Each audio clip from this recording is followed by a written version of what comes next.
মানিকগঞ্জ ফিরোজা general হসপিটালে orthopaedics cage হচ্ছে। Surgeon হিসেবে আছেন ডাক্তার দেওয়ান নুরুল ইসলাম স্যার, মানিকগঞ্জ মেডিকেল কলেজের সহকারী অধ্যাপক। এখানে রেগুলার প্রতিদিনই অর্থোপেডিক্স রুগী দেখেন মানিকগঞ্জ ফিরোজা জেনারেল হসপিটালে সহকারী অধ্যাপক মানিকগঞ্জ মেডিকেল কলেজের ডাক্তার দেওয়ান Nurul Islam sir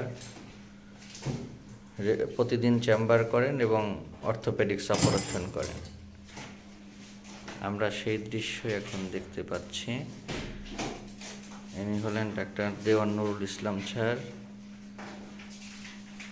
orthopaedics operation হচ্ছেন। এর আগে অনেকগুলো অপারেশন আমাদের এখানে হয়েছে, সবগুলো অপারেশনই খুব ভালোভাবেই সফলকাম হয়েছে।